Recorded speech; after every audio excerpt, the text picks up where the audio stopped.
장자크 루소라고 하는 철학자가 있습니다. 개인적으로 별로 좋아하지 않습니다. 왜냐하면 이 사람이 계몽주의에 거의 거두거든요.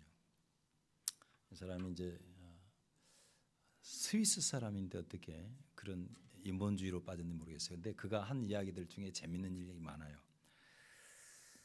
그가 이런 말을 했습니다.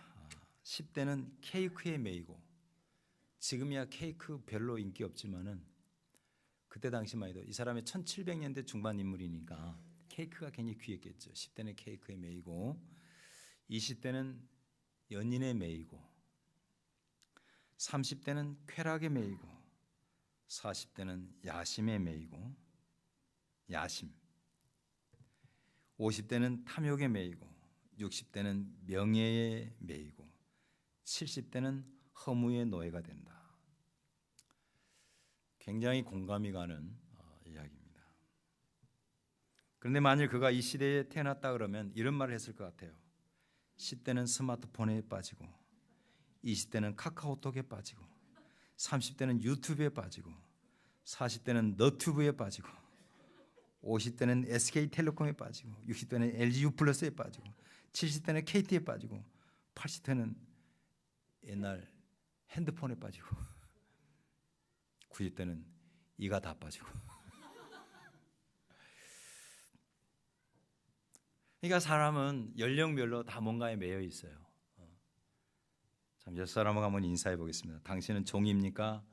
자유인입니까? 시작. 정말 나는 자유한가? 아니면 뭔가에 매여 사는가? 여러분이 그리스도인이라 그러면, 정말 우리가 그리스도인이라 그러면 십자가에 대한 4가지 분명한 고백이 있어야 합니다. 첫째는 예수 그리스도의 십자가가 역사적인 사실이라는 고백이 있어야 돼요. 많은 자유주의자들의 문제가 뭐냐면 예수의 십자가 그걸 인정을 해요. 한데 스토리로만 인정을 해요. 소위 말해서 캐리그마라 그러는데, 그러니까 역사적인 십자가와 부활을 안 믿는 거예요. 이거는 그리스도인이 될 수가 없는 겁니다. 소위 말해서 신정통주의라고 그러죠. 신정통주의, 잘못된 신앙입니다. 그리고 두 번째는 그 예수님의 십자가를 통해서 모든 사람이 죄 용서를 받는다고 하는, 물론 뭐 믿는 사람 안 믿는 사람 다 그게 아니라 이전과 이후 모든 사람이 그리스도 예수 안에서 다 용서를 받는다고 하는 교리적인 고백이 있어야 되고요. 세 번째는 예수의 십자가가 역사적이고 그의 십자가가 모든 사람의 죄를 산다는 그 남의 이야기고, 중요한 것은 뭐냐면 그것이 바로 예수께서 나를 위해 죽으셨다고 하는 개인적인 고백이 있어야 돼요. 그리고 마지막 4번째는 뭐냐면 주님이 나를 위해 죽었다고 하는 것으로 끝나는 것이 아니라 내가 그 십자가와 함께 옛사람이 죽고 다시 살았다고 하는 체험적 고백이 있어야 됩니다. 체험적 고백. 제가 수요일 날 교리 공부를 잠깐 멈췄습니다. 왜냐하면 로마서를 하고 있는데 로마서가 이 교리적인 내용이 많아요. 그러니 주일 낮에 하는데 수요일까지 하게 그래서 지금 다른 거에 대해서 좀 하고 있는데요. 아무튼 이 사실이 분명해야 됩니다. 여러분의 믿음을 점검해 보세요. 정말 내가 예수를 믿는데 그 예수가 정말 이 땅의 지구상에 역사적으로 오셔서 죽고 부활하셨는가? 그 죽음으로 죄 용서를 받을 길이 열렸는가? 그리고 그 사실이 내 사실인가? 용서받고 구원받은 것으로 그치지 않고 마지막으로 뭐예요? 내가 내 삶이 십자가에 못 박는 삶이 거듭나는 단계까지 나아가고 있는가? 여러분, 이것이 분명한 참된 성도가 되기를 주의 이름으로 축복합니다. 지금 바울이 로마서를 통해서 여태까지 쭉 전개된 내용이 이제 어디가 뭐냐면은 십자가의 보혈의 능력에 대해서 설명을 했고, 그러면 그 예수를 믿어서 구원 얻는데 구원을 얻은 것으로 끝나지 말라는 거예요. 중요한 것은 구원 그 이후의 삶이 더 중요하다는 것이에요. 구원받는 것으로 만족해버리면 그 신앙이 불구신앙이 되는 거예요. 불구신앙. 오늘날 한국 교회가 세상에 자꾸만 욕을 먹는 이유가 뭐예요? 예수의 보혈로 제 용서를 받고 구원을 받았다는 것으로 끝나버린 거예요. 그 다음에 뭐가 없어요? 거룩함에 나가는 삶이 없는 거예요. 빛과 소금의 삶이 없어서 이 세상 사람들로부터 외면을 당하게 됐습니다.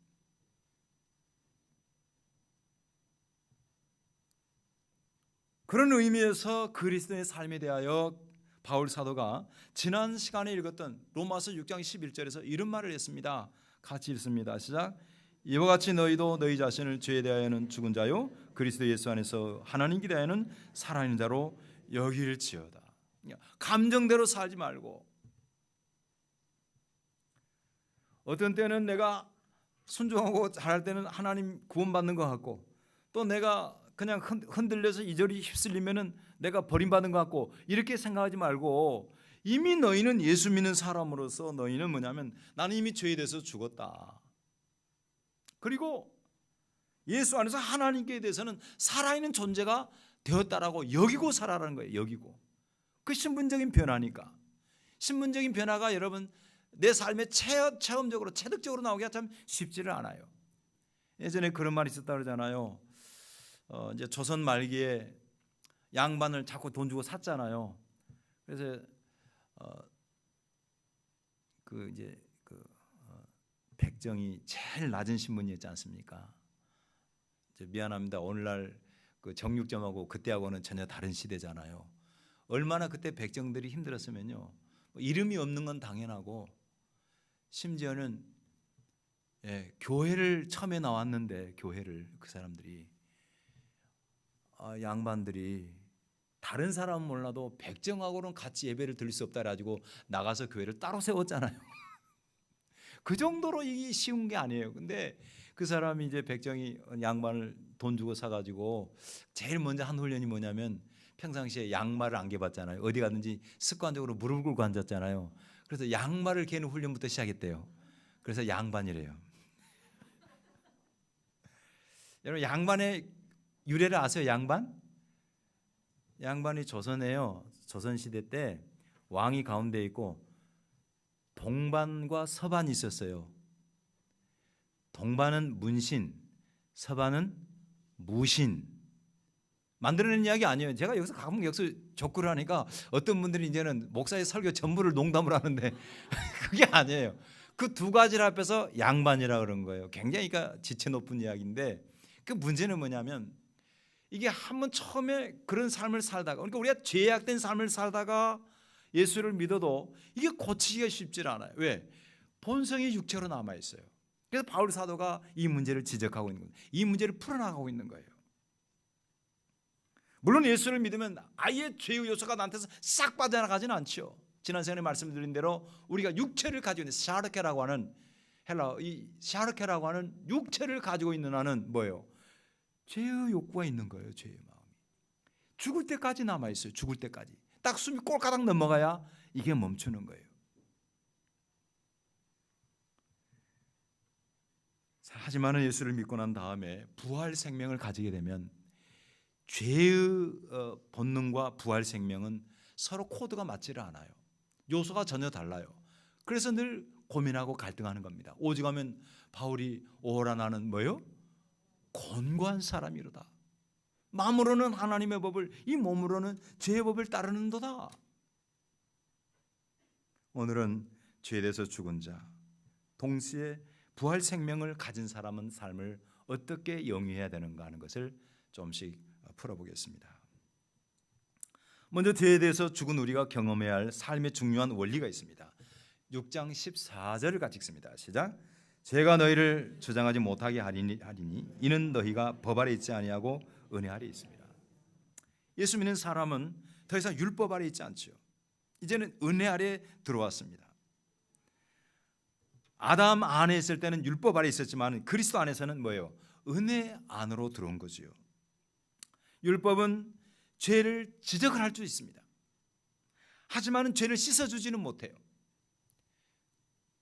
다 배웠어요 우리가 이미. 그래서 여러분 율법 10계명을 통해서 우리는 죄인이라는 사실을 알 뿐이지 거기서 무슨 방법이 있는 것은 아니에요. 그것은 단지 이제 너희는 죄인이니까 너희 죄를 대속할 분에게로 향해라 라고 하는 일종의 시그널이죠. 시그널, 화살표예요. 복음으로 가라고 하는 율법은 의롭지 못함을 선언할 뿐이지 의롭게 살 수 있는 능력을 주지는 못합니다. 하지만 은혜가 뭐예요? 예수 그리스도의 복음의 은혜는 우리의 죄를 씻어줍니다. 아멘. 우리를 의롭게 거듭나게 하십니다. 또 여러분요, 이 복음은요 우리에게 의의 선물을 넘치게 받게 하십니다. 5장 17절을 보겠습니다. 시작.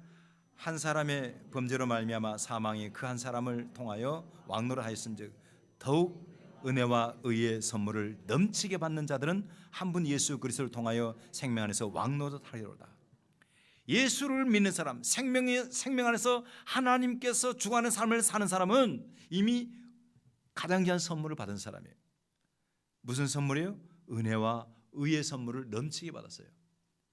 여러분, 사람이 좋은 선물을 줘야 돼요. 사람이 누군가에게 선물을 줄 때는 종을 줘야 돼요. 저하고 제 아내가 늘 하는 이야기가 있습니다. 누군가에게 뭘 줄 때는 우리 집에 있는 가장 좋은 걸 주자. 과일을 뭐 주더라도 가장 좋은 거.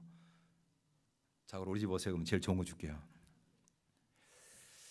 근데 제가 나쁜 걸 줘가지고 지금까지 제 아내한테 제가 아주 그냥 못된 남편으로, 나쁜 남편으로 욕을 먹은 적이 있어요. 그게 뭐냐면 터키를 갔는데 저는 여자의 마음을 그때까지 몰랐어요. 터키를 갔는데 성이슬레를 갔대. 이제 어쩔 수 없이 가야 되는 데가 뭐냐면 몇 군데가 있어요. 우리 그때 같이 갔을 때 가봤죠. 하나는 가죽 제품을 파는 데는, 그러니까 그 나라 관광 산업을 위해서 끌고 가는 거예요. 그러니까 무조건 가야 돼. 그다음 또 하나는 보석산이에요. 보석산. 가난한 목회자한테 무슨 뭐 가죽 옷을 살 일이 어디 있으며 보석. 저는 보석 그러면 저기 드림 디포 정도 수준으로 생각하고 들어갔어요. 근데 갔더니 보석 하나가 쫙 가는 거 하나가 막 몇십만 원이에요, 기본이. 그래서 보다가 짜증이 나서 먼저 차로 와버렸어요. 근데 제 아내가 뾰로통해갖고 앉아 있는 거예요. 그래서 제가 저 사람을 좀 이게 뭔가를 주긴 좋아했는데, 뭐 보석이 여러분 알고 보면 다 돌이잖아요, 돌. 보석이 돌이지. 돌을 깎은 거 아니에요? 그래서 제가 아무 생각 없이 그 주차하는 차가 자갈을 밭에 있어서, 그래서 아무 돌에나 줘. 여보 여기 보석 보았어. 줬더니 아이고 그냥 화를 내가지고 그 이후로 제가 아주 그번 여행 안 했으면 힘들었습니다. 자, 이제는 다 그런 거 저런 거 다 넘어갔지만은 사랑하는 성도 여러분, 은혜 안에서 하나님 우리에게 주신 가장 귀한 선물이 뭐냐면 예수 안에 주신 선물이 의와 은혜의 선물입니다. 그것을 넘치게 받았어요. 예수 믿었어요. 그럼 도대체 은혜와 의의 선물이 무슨 말일까? 굉장히 뜬구름 같잖아요. 은혜와 의의 선물이 뭘까? 한마디로 말해서 전체적으로 문맥을 보면 뭐냐면 이것은 죄를 이길 수 있는 능력을 말합니다. 구원을 받았지만은, 죄 용서를 받았지만 이후의 삶을 감당할 수 있는 능력을 선물로 받는다는 거예요. 아까 우리 임준사님이 찬양 인도할 때 기도하면서 그런 이야기를 했어요. 우리 힘으로 죄를 이길 수 있습니까? 못 이겨요. 왜? 본성이 더 강해요. 하지만은 예수 안에서 주신다는 겁니다. 그래서 오늘 본문은 은혜 아래서 순종의 능력을 받고 변화된 삶을 세 가지 경우를 통해서 설명을 해요. 첫째는 무기를 통해서 설명을 합니다. 우리 같이 12절로 13절 읽습니다. 시작. 그러므로 너희는 죄가 너희 죽을 몸을 지배하지 못하게 하여 몸의 사욕을 순종하지 말고, 또한 너희 지체를 불의의 무기로 죄에게 내주지 말고 오직 너희 자신을 죽은 자 가운데서 다시 살아난 자 같이 하나님께 드리며 너희 지체를 의의 무기로 하나님께 드리라. 오늘날 21세기는 참 무시무시한 시대입니다. 너무너무 무서워요. 왜냐하면 이 전쟁 무기가 갈수록 살벌해져요. 뭐 전투기도, 우리나라가 전투기 만들었는 게 3.54세대 전투기를 만들었어요. 이번에 우리나라가 카이에서 만들었잖아요. 뭐 3.5, 4세대 전투기 별 관심 없잖아요. 그런데 지금 5세대 전투기가 뭐냐면 가오리 같이 생겨가지고 그것만 떴다 그러면 김정은이가 예전에 김정일이가 그게 한반도 들어오면 지하 벙커에서 안 나왔어요. 왜 안 나와요? 레이더에 전혀 안 잡혀요. 전혀. 얼마나 안 잡히냐면은 미국에서 그 비행기 한 대가 잘못돼가지고 길을 잃고 가버렸어요. 근데 못 찾았어요. 왜 못 찾아요? 스텔스가 너무 강해서 미국 안에서도 못 찾는 거예요. 네. 아니 놀라지 마세요. 이스라엘이 이란에 들어가서 몰래 가서 공격한 거 아시죠? 쓱 들었다 나와. 그래도 몰라. 대공방어만이 체크를 못해요. 그런데 그것도 모자라서 지금 몇 세대? 6세대 전투기를 만들었어요. 6세대. 도대체 어떻게 하려는지 모르겠어요. 그런 무기가 있는가 하면은 좋은 무기도 있어요. 좋은 무기. 여기서 좋은 무기라는 건 상대적이긴 하지만은 누군가를 지켜주는 무기가 있는 거죠. 죽이는 무기가 있고 살리는 무기가 있어요. 옛날에는 우리가 예수 믿기 전에는 다 우리 몸을 뭐냐면 불의의 무기로 마귀에게 줬다는 거예요. 불의의 무기가 돼서. 사단은 하나님의 나라를 대적하면서 뭐냐면 인격적인 존재를 찾았습니다. 왜? 통치의 문제니까. 그래서 인격적으로 거여갈 수 있는 인간을 선택을 해서 인간을 유혹을 했어요. 선악과로 미끼를 걸고 유혹을 했어요. 그래서 그것을 먹고 꼬드겨서 먹고 우리의 몸을 불의의 무기가 되겠습니다. 그래서 인간이 창세기 3장에 선악과를 먹잖아요. 4장부터 보면은 하나님의 나라를 인간이 파괴하기 시작하는 거예요. 가정을 파괴합니다. 인간이 공동체를 파괴합니다. 하나님의 영역을 자꾸만 무너뜨리는 거예요. 예수 믿기 전에는 우리가 다 뭐예요?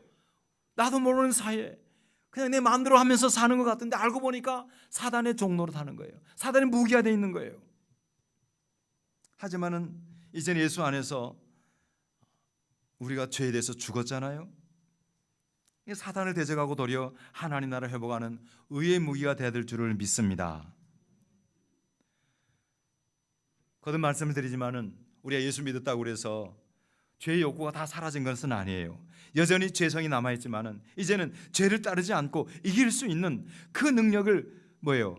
오늘 성경은 말하고 있는 겁니다. 은혜와 의의 선물을 받은 것이죠. 우리는 선물이 있습니다. 죄를 이길 수 있는 선물이 있습니다. 믿으시기 바랍니다. 옛날에는 이길 수 없었어요. 그냥 뭐가 뭔지 모르고 살았어요. 하지만 우리는 이제 그 선물을 성령으로 받았어요. 그래서 성령 받은 사람은 이 죄의 문제에 대해서 굉장히 민감해집니다. 그래서 성령 충만을 받으면 이길 수가 있어요. 여러분 물어볼게요. 죄를 짓는 게 편해요? 불의를 저지르고 사는 게 편해요? 똑같아요? 그거 신기하네. 다시 말을 바꿔볼게요. 여러분, 몸에 좋은 걸 먹으면 몸이 편해요? 몸에 나쁜 걸 먹으면 몸이 편해요? 당연히 좋은 걸 먹으면 소화도 잘 되고 편해요.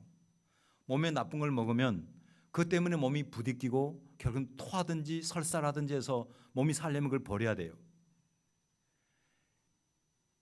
마찬가지예요. 예수를 믿게 되면은 정말 예수를 제대로 믿으면 아까 제가 말씀드린 이 네 가지 문제가 교리적으로 해결된 사람은요, 하나님의 말씀에 순종하며 사는 것이 훨씬 편합니다. 불순종하면 괴로워서 못 살아요. 그게 뭐 몰래 먹는 사과가 맛있다고 그 몰래 짓는 죄가 좋은 게 아니라 누가 계세요? 하나님이 계셔요. 선물로 편대진 은혜와 의의 선물을 가져오신 성령이 내 안에 계신 거예요. 그래서 죄를 짓게 되면 괴로워요. 숨쉬기도 힘들어요. 여러분 이거 아세요? 우리 심장을 하나님이 뛰게 하시는데 여러분이 또 가지고 있는 불의를 저지르려고 해서 누리고 있는 쾌락이나 이 물질 같은 거 이런 것이 여러분의 심장을 뛰게 하는 게 아니에요. 하나님이 때가 돼서 스톱해버리면 멈추는 거예요. 정신 바짝 차리세요. 여러분의 몸을 이제는 더 이상 죄의 병기가 아니라 의의 병기로 하나님 앞에 쓰임받기를 사모하시기를 바랍니다. 우리는 이미 이길 수 있어요. 그 능력을 받았어요. 오늘 선물은 성경은 그것을 선물로 표현하고 있어요. 그래서 정말 감사한 게 뭐냐면, 예수 믿고 감사한 게 순종하며 사는 게 자유하구나 하는 사실을 깨달은 게 감사한 거예요. 그렇게 그런 자유가 없어요. 그런 자유가. 진리를 알지니 진리가 너희를 불편하게 하리라. 맞아요? 아니에요. 진리를 알지니 진리가 너희를 자유케 합니다. 마르틴 루터가 말했죠. 잊지 말라. 거룩한 사람들 역시 육체 안에는 사악한 욕심을 지니고 있다. 다만 그들은 그것을 따르지 않을 뿐이다. 마르틴 루터도 그런 이야기를 한 거예요. 거룩한 사람들 육체 안에 여전히 사악한 욕심이 있어요. 단지 그것을 따르지 않을 뿐이에요. 따르지 않을 수 있는 선물을 받았어요. 선물을. 나는 어쩔 수 없어. 나는 죄 넘어갈 수밖에 없어. 그게 아닌 거예요. 두 번째로 비유를 든 게 뭐냐면은 죄의 종에서 의의 종으로 신분이 바뀌었다라고 말합니다. 16에서 18절 읽습니다. 시작. 너희 자신을 종으로 내주어 누구에게 순종하든지 그 순종을 받는 자의 종이 되는 줄을 너희가 알지 못하느냐? 혹은 죄의 종으로 사망에 이르고 혹은 순종의 종으로 의에 이르느니라. 하나님께 감사하리로다. 너희가 본래 죄의 종이더니 너희에게 전하여 준 바 교훈을 본을 마음으로 순종하여 죄로부터 해방되어 의에게 종이 되었느니라. 여러분, 우리가 예수를 믿을 때는 절망의 종입니다.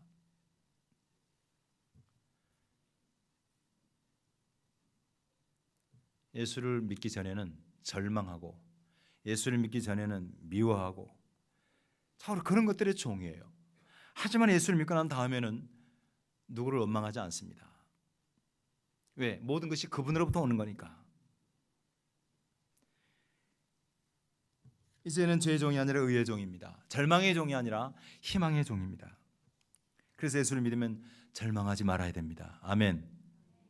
이 말을 불교에서 은혜를 받고, 불교가 안 망하잖아요. 불교가 절망하지 말아라, 절망하지 말아라니까 절이 망하지 않는 거예요.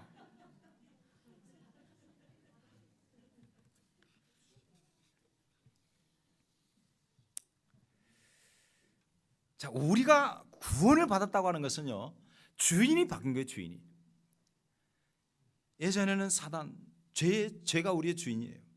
이제는 예수 안에서 전혀 다른 사람이 된 거죠. 우리의 주인이 바뀌었어요.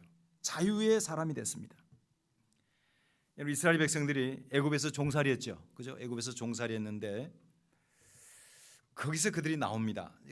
근데 출애굽은 하나의 이스라엘의 역사로 끝난 것이 아니라 그 사건이 뭐냐면 성경의 구원 역사로 표현합니다. 구원 역사. 그들의 애굽에서는 바로의 종이었습니다. 하지만 출애굽을 해서 이제 뭐냐면 그들은 하나님의 종이 되고 결국 그들은 하나님의 시민으로 살아가는 가나안을 향해 가는데 그 과정에 광야를 지납니다. 광야.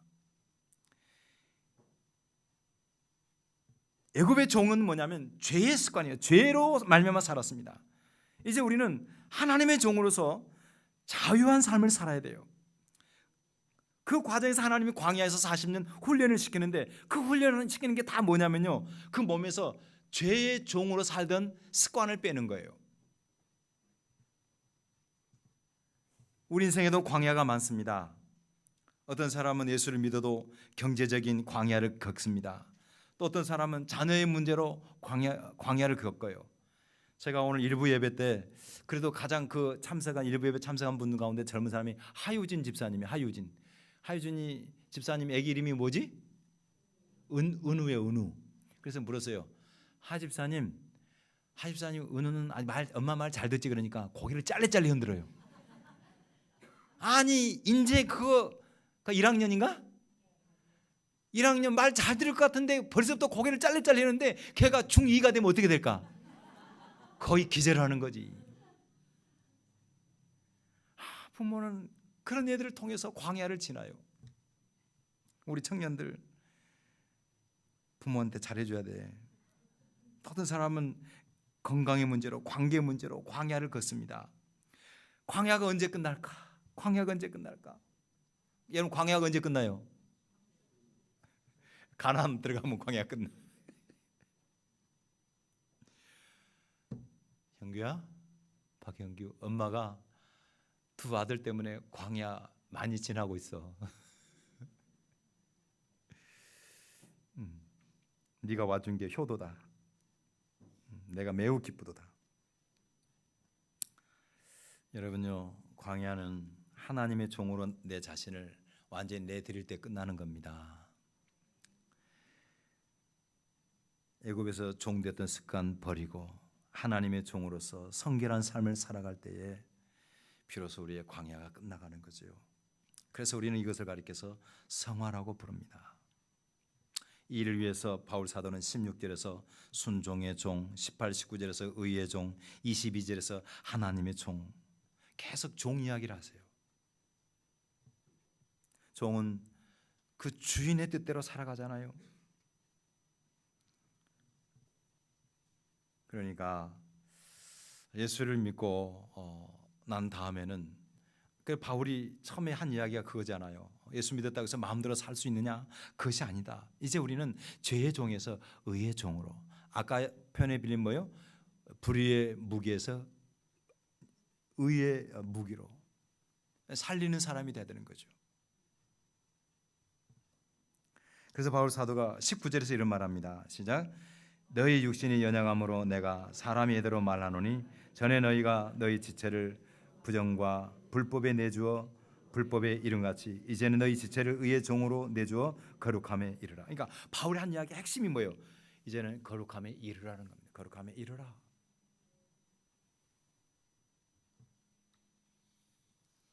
그러기 위해서는 내주는 일을 잘해야 돼요. 예전에는 사단에게 죄든 내 몸을 내줬어요. 이제는 하나님께 내주라는 거죠. 하나님께 내주는 그 삶이 천국 시민이에요. 그 부작용이 전혀 없어요. 여러분, 마귀가 오는 것은 도적이 오는 것은 뭐라 와요? 죽이고 멸망시키는 거예요. 인자가 온 것은, 예수님이 온 것은 뭐라 하세요? 생명을 얻되 풍성히 얻게 오신 거예요. 그러니 우리가 그 주인의 뜻을 따라서 걸어가는 하나님의 양이 되어야 되지 않겠습니까? 세 번째로 열매 이야기를 합니다. 열매 이야기. 이제 죄의 열매에서 거룩함에 이르는 열매를 맺으라는 것이죠. 20절로 22절 봅니다. 시작. 너희가 죄의 종이 되었을 때에는 의에 대하여 자유로웠느니라. 너희가 그때에 무슨 열매를 얻었느냐? 이제는 너희가 그 일을 부끄러워하나니 이는 그 마지막이 사망임이라. 그러나 이제는 너희가 죄로부터 해방되고 하나님께 종이 되어 거룩함에 이르는 열매를 맺었으니 그 마지막은 영생이니라. 그렇죠? 죄 지고 사는 사람들은 자기 마음대로 살아. 뭐 집에 들어가고 싶은 시간에 들어가고 먹고 싶은 거 마음대로 먹고 누리고 싶은 거 즐기고 싶은 거 마음대로 즐기며 사는 것 같아요. 하지만은 그 열매가 뭐냐? 그렇게 갈수록 그 열매는 뭐요? 불행의 열매요. 죽음의 열매요. 사망의 열매요. 즉시는 안 나타나요. 즉시는. 잠깐 그랬다고 뭐가 큰 문제가 생기는 건 아니에요.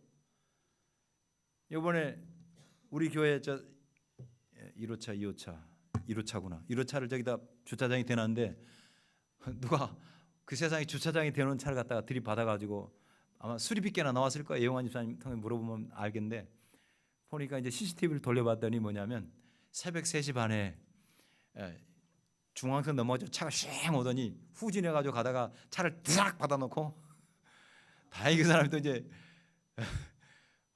또 웃기는 게 현금 결제하겠다고 하면 다 나오잖아요. 이게 마음대로 사는 것 같은데 결국 뭐예요? 그렇게 되는 거예요. 아담과 하와가 선악과를 먹었습니다.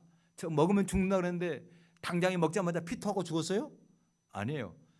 서서히 죽어갔습니다. 900년 살았어요. 죽습니다. 창세기 3장 5장 3절 5절 아담은 130세에 자기 모양 곧 자기의 형상과 같은 아들을 낳아 이름을 셋이라 했고 아담은 셋을 낳은 후에 800년을 지내며 자녀들을 낳았으며 다 같이 시작. 그는 930세를 살고 결국은 죽었어요. 죽어. 너희는 그때 아담의 후손으로 태어난 너희들 그때 무슨 열매를 맺었냐? 사망의 열매를 맺었다. 이제 우리는 하나님의 의의 종으로서 우리가 맺어질 열매는 뭐냐면 생명의 열매예요. 생명의 열매. 믿으시기 바랍니다. 영생의 열매요. 거룩함의 열매입니다.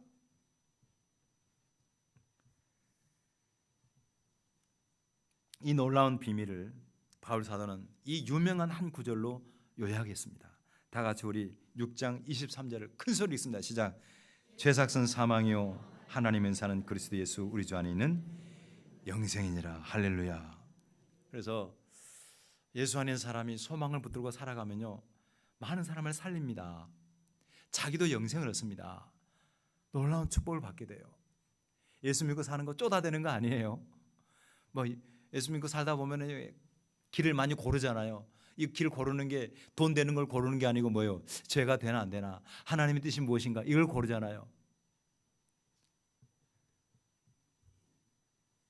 그래서 미국 신학자인 브리그만이 이런 유명한 말을 남겼어요. 인간은 who I am 이라고 정의되는 것이 아니고 whose I am으로 정의돼야 한다. 무슨 말이냐면은 인간은 내가 누구냐 하는 것이 중요한 게 아니라, 여러분이 누구냐 그러면 여러분 자신 나름대로 뭐 이렇게 명함을 내밀 수도 있고, 누구 엄마, 누구 남편, 우리 아들이 뭐해요. 근데 그게 중요한 게 아니라, 정말 이 사람이 이제 그 구약학자인데 이런 말을 한 거예요. 내가 누구의 사람이냐가 더 중요하다는 거예요. 누구의 사람이냐.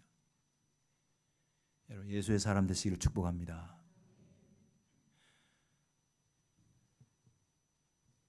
미국 농무부 식물균류학자인, 발음도 안 되는 농업경제학 교육자 조지 워싱턴 카버, 이거 아시죠? 카버.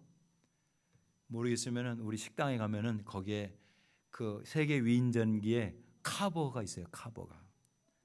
위인 책 카버 말고 카버가. 미국의 노예 해방령이 선포된 다음엔 1864년 태어났습니다. 노예 해방령이 되고 그 링컨에 의해서 된 다음 해에 태어났어요. 흑인입니다.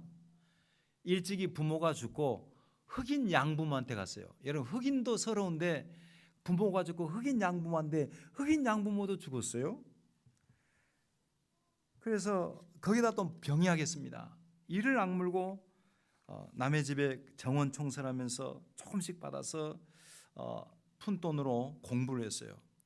노예제도가 폐지되긴 했지만은 사회 관습, 고정관념이 그대로 있어서 사람들이 막 희롱하고 조롱했습니다. 흑인이 무슨 학교를 다니냐.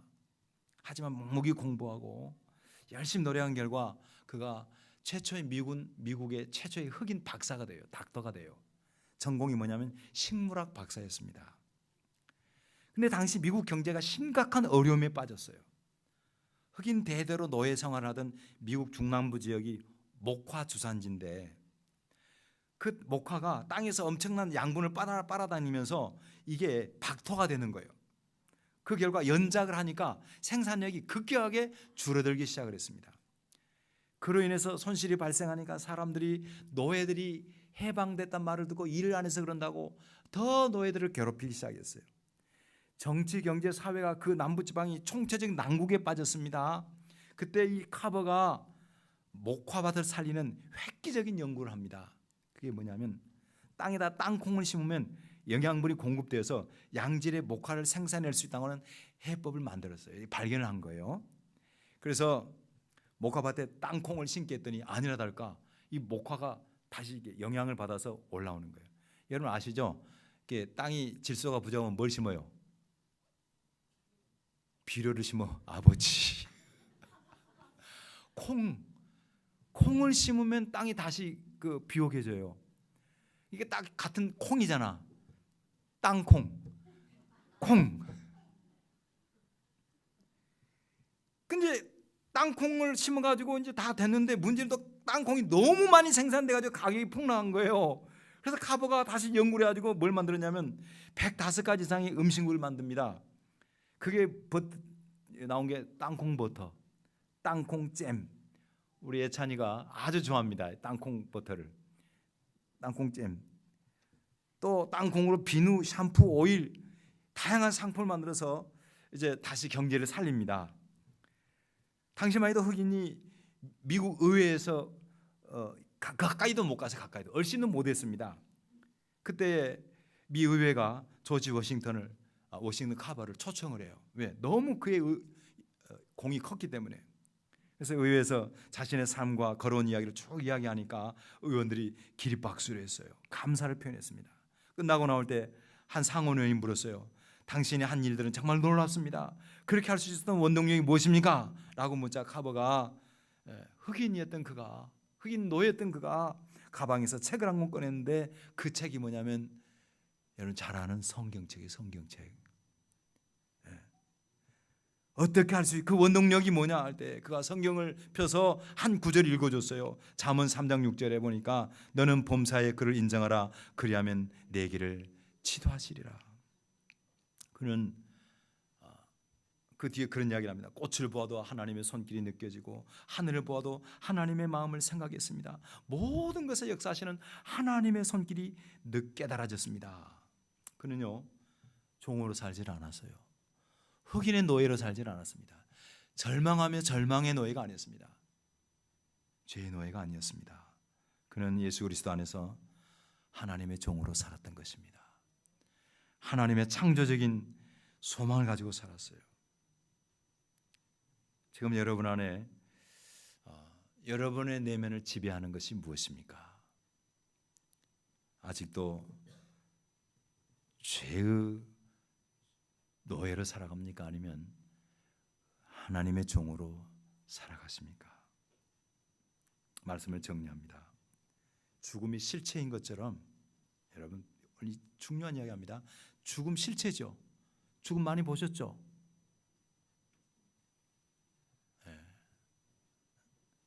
저는 정말 죽음을 많이 만져봤습니다. 많이 봤고 많이 만져봤어요. 죽음은 실체예요.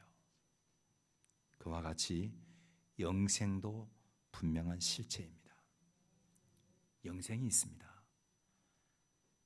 목사님 영생을 살아봤어요? 살아봤어. 나 지금 영생을 살고 있잖아. 영생이 뭔지 모르겠다는 사람은 죽음이 뭔지 모르겠다는 사람과 똑같아요. 죽어봐야 알아? 죽음이 뭔지 알려면 어떻게 해야 돼요?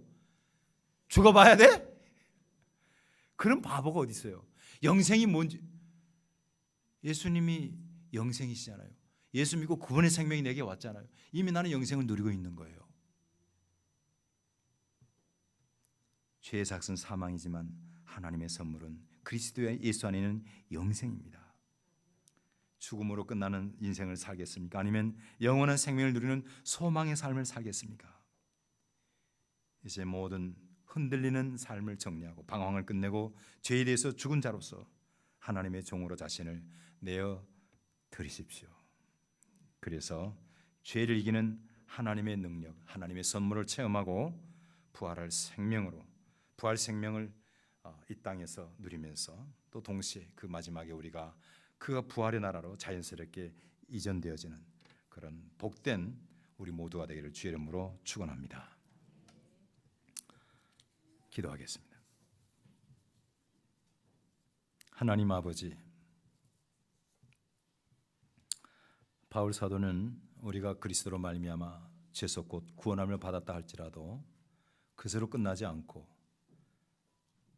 이제 구원을 따놓은 당상이니 마음대로 죄짓고 살아야 되는가 하는 질문에 대해서 절대 결코 그럴 수 없다라고 단정하면서 우리에게 세 가지 비유를 들고 있습니다. 하나님, 이제는 우리가 불의의 병기였지만 예수 믿고는 우리의 몸이 의의 병기가 되어야 될 줄을 믿습니다. 이제는 사단의 종놀이 됐지만 이제는 하나님의 종이 된 줄을 주여 믿습니다. 이제는 죽음의 열매를 맺었지만 이제는 예수 안에서 생명의 열매, 영생의 열매를 맺어야 될 줄을 믿습니다. 자꾸만 우리를 과거에 붙들어 매는 모든 죄와 사단의 꼬임에 넘어가지 않게 도와주시고 이길 수 있는 능력을 선물로 넘치도록 받은 존재로서 하나님의 소망 안에서, 영생의 소망 안에서 하나님의 거룩함을 이루어 나가는 복된 성도가 되기를 예수님의 이름으로 기도하옵나이다. 아멘.